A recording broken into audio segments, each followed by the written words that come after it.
no matter what. I'm feeling great.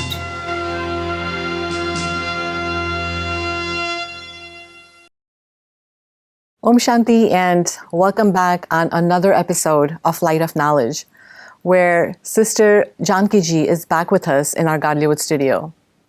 In our previous episode, Sister talked to us about how she was attracted to this knowledge of Raj Yoga and how she has used it to transform herself.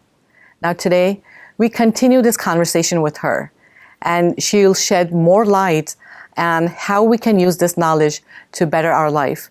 We'll also talk to her about her personal journey in more detail. Sister, welcome to the show. Om Shanti. Thank you. We had such a beautiful conversation last time in which you put forth some very important issues about self-transformation. Yes. And how love and compassion can go a long way in connecting with people. Today, we're more interested in asking you, when you first came into this knowledge, it almost sounds like to you it was an immediate connection. I mean, you connected with the knowledge right away.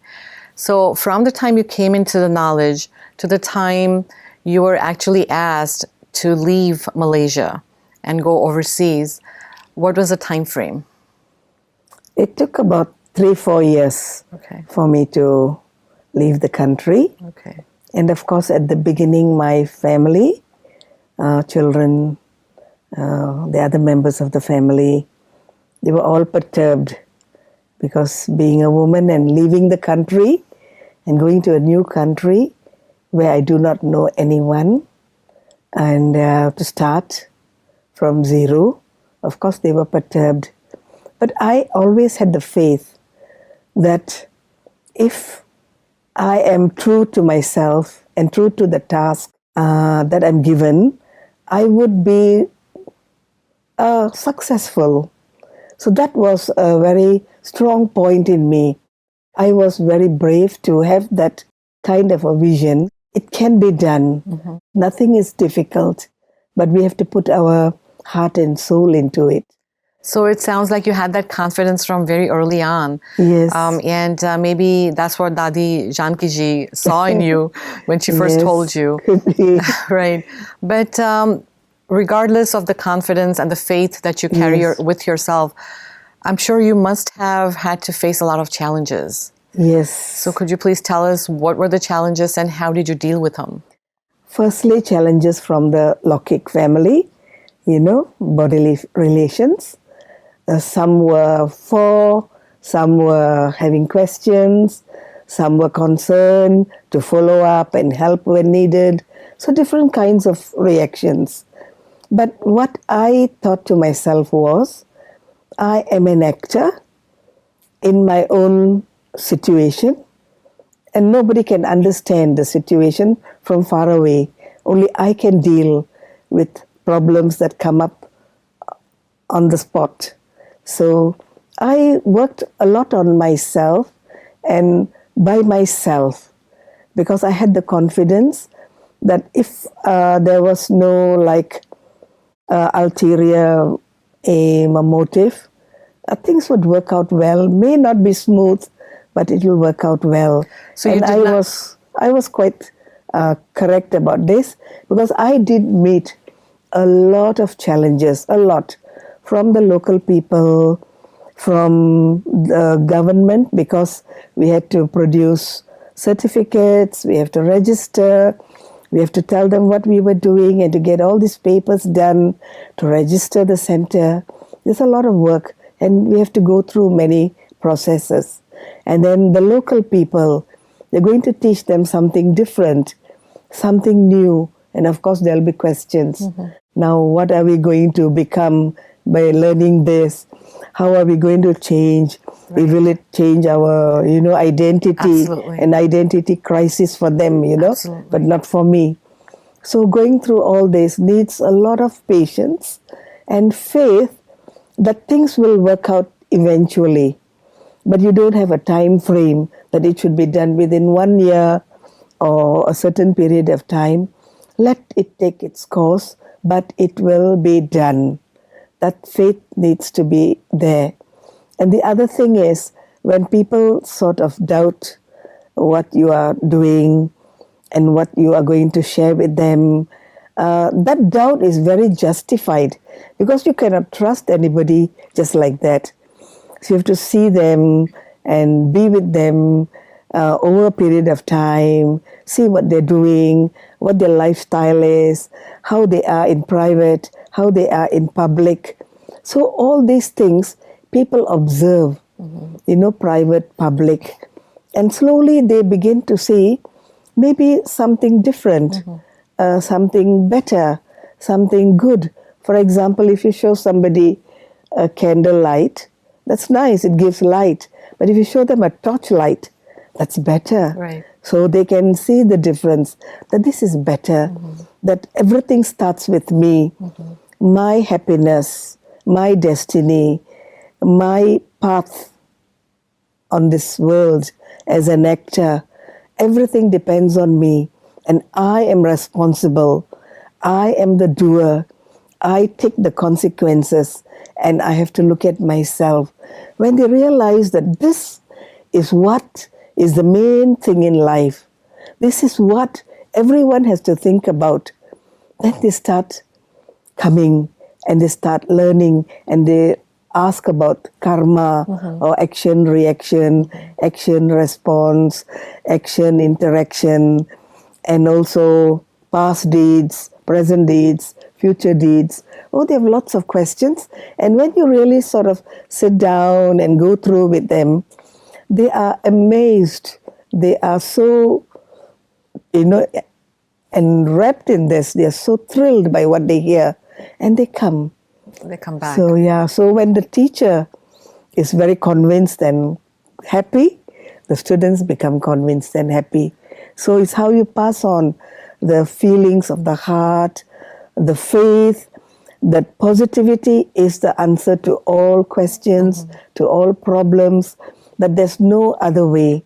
And there is a greater help. Like if I'm weak, I'm sick, I have no power, I have no strength, I have no friends, it doesn't mean that I'm in a hopeless state. I have help. I can get help from the above, the one above. We call him God, or the Supreme Soul, or the Supreme Power. We can, if we can learn how to tap from that source. Right. So we have like extra help coming, Right. that I'm not alone, and there is help. And can I get that help? So this is when meditation helps. And meditation is the answer to all life's problems. At this point, Didi, I'd like to ask you, 4 years into the knowledge, did you feel personally equipped in terms of the knowledge that you had gathered to that point to be able to go into another country, like you said, a completely different scenario, place. Yes, and share the knowledge? Was that enough time that was given to you? To tell you frankly, there's never a time in your yogic life that you feel I'm okay. There's something more to do, something more to learn, something more to realize, something more to grow. It's always there. But as you keep on moving and serving and sharing and doing and learning, so the climb is gradual and it's natural. So even now, if you ask me, do you feel equipped? What must I say? Yes or no, or maybe, or halfway. Any answer is okay. So it's a question of how I feel. And of course, I have many seniors. I've seen them so much more enlightened than me. I look up to them and I want to be like them. So the journey goes on. Could you give us some examples? You said like when you moved into Bali. Could you give us some examples that stand out in your mind where you really had to have nothing but faith in God and confidence in yourself to see that situation through? Yes. I'd like to share something before that. I have two children.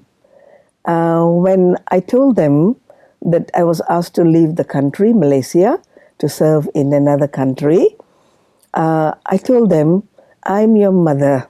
I will never leave you. You know, how can a mother leave her children? So I had that feeling that I can never separate from them, that I'm part of them and their schooling. So I told them, I'm not going. They asked me to go, my seniors, but I'm not going. And then they turned back and told me, Mother, you are taking care of two of us. Just imagine, if you go to a new place and you start a center, you can take care of 100 people. Wow. 2 or 100. Right. Small or big. You're free. Do what you like. And that gave me the green light to be on my own. So this was my first obstacle, Right. which I had fear of. I thought, even if I leave my children, they will not leave me. And so that kind of a pull would be there. But they were the first ones to say, yes. And so my heart said, yes. And I never looked back. Isn't that something, again, going back to what we were talking about earlier, Yes. to have such a cooperative family? Yes. And it's unbelievable, you know, children at that age, they were able to see the bigger picture. Yes. They did true. not stay limited in their little niche, but they were able to, you know, willing to let you go in order to help everyone And now, else. Swati, I have hundreds of children. Isn't that beautiful? It's an unlimited family. And it's such a good feeling that I have not abandoned them. They have not abandoned me. We are still together. We are still loving. We're still one family. And I have a bigger family. So it's more fortune, more, you know, unlimitedness, more happiness. Right. So it's not losing, but gaining. It's not becoming smaller, but becoming bigger. Right. Earlier, when you talked about going to another country and talking about the principles of Brahma Kumaris, although it's universal, I mean, you know, Yeah. every religion is telling you the same thing, but there are a few things which are specific to a teaching. How did the people, with all the fears that they had, how did they take up this knowledge? Yeah, this is a very sensitive thing, you know. So normally when people come for the first time, for the first few times, you just have to be loving. Once they sort of see you as a friend who can understand, they will share their fears. For example, change of diet. So I can tell them, not to worry, don't make this like a burden in your mind, but think about it. Think about it. What you eat, is it making you happy? Because people say, you are what you eat. Right. And I tell them, you see an elephant walking so gracefully, royal. See a horse, very strong, can run fast, beautiful body.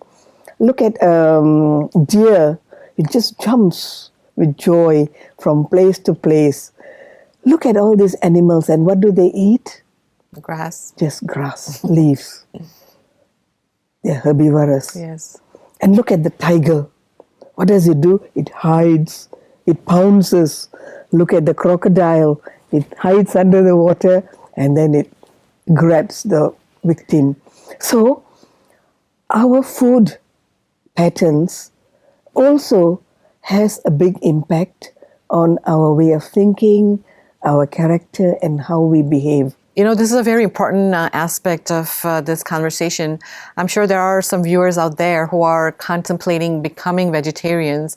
So could you please elaborate a little bit more on the impact that our food has on our mind and our total body and mind health?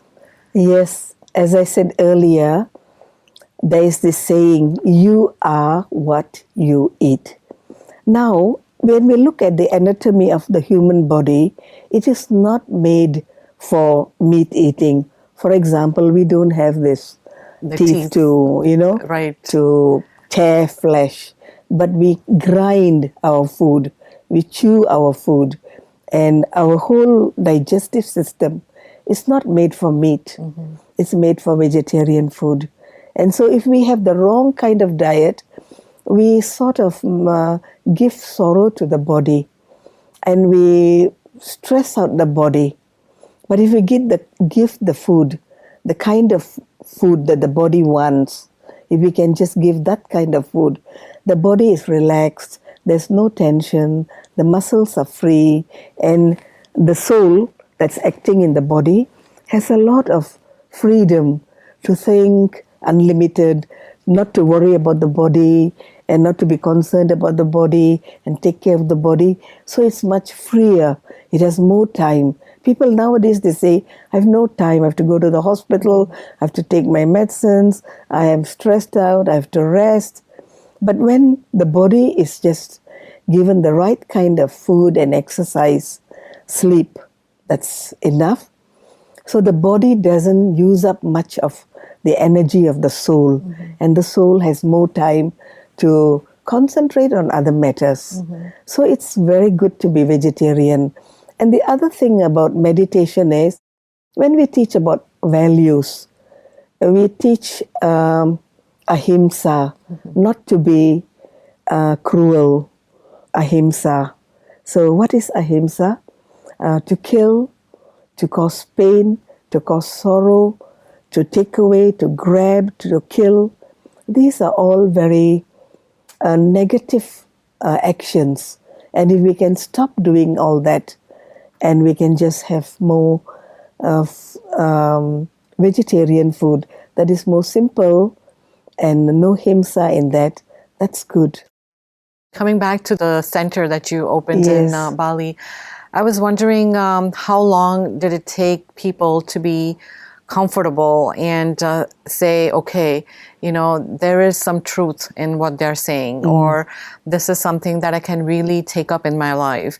Because I know there are a lot of people out there who are looking for the real thing. Yes. So what was like the time lag? I mean, did you feel there were times when you thought, oh my God, I'm here, you know, and what's happening? Or did the traffic of people start right away, or how did that go? No, people started coming in slowly. Okay. And when you talk to them about food, it's a very taboo thing because they are so used to meat. So what I used to do was to give them like a puri with some sabji, with some vegetable. And when they looked at it, they said, where's the rice? And where's the meat? I said, no, this is your food. And they take a little bit, they taste a little bit, it sounds so funny, and they throw it in the dustbin. So that was the beginning of the long, road to vegetarianism. Okay. They threw away the puri, they threw away the aloo sabji, and that's it. But slowly introduced chapati, dal curry, and some spices, and some, and slowly the taste buds change. And they tell me, now I cannot take meat. Even if you give me, I have distaste for it. So it grows naturally. So when your taste buds, change, and you appreciate something different, and it makes you feel good and light, and it doesn't give you that feeling of heaviness. So they say, now I have distaste for meat. I never told them to give up meat. I just introduced this, and they gave up.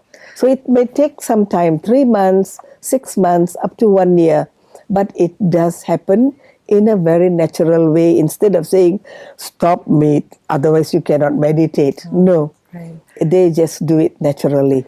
This is a very beautiful message. Don't force anyone to do something that they're not used to, but let it happen gradually. And let them taste something else. Right. Give them an alternative. Exactly. Show the benefits of that. Let them feel the benefits. Experience it. And then say, yeah, this is nice, easy to cook, cheap and better. And I feel good. I can touch myself. I can feel myself.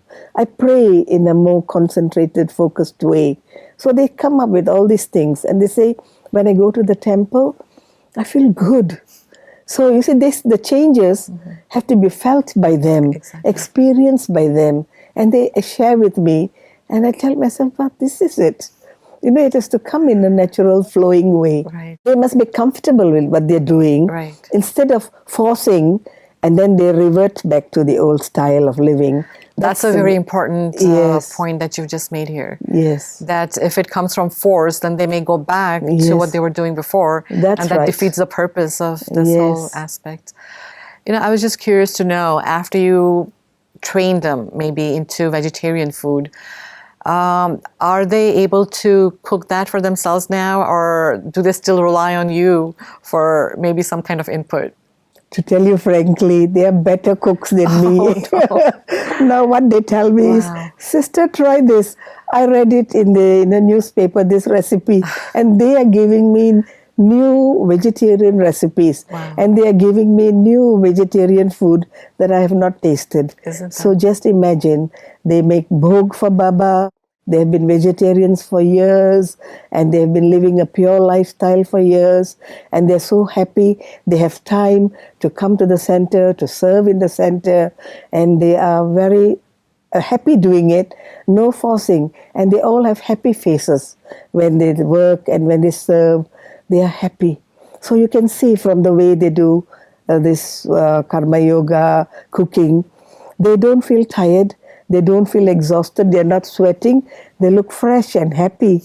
And I think that's the great wonder of meditation, of Raja Yoga meditation, and food. Right. Sister, I thank you for this enlightening conversation, and we will definitely continue this in our next episode. So thank you so much. Om Shanti. Thank you. Om Shanti. Sister has talked about many different aspects today. She talked about food, vegetarian food, and the important message in this is, please don't force anyone to follow any particular belief that you may hold in your heart. Let them try it out for themselves first, and let them come to the conclusion that, yes, this is it for me, and this is what I want to follow. We will continue this beautiful discussion in our next episode, and we definitely look forward to seeing you again. Until then, take care.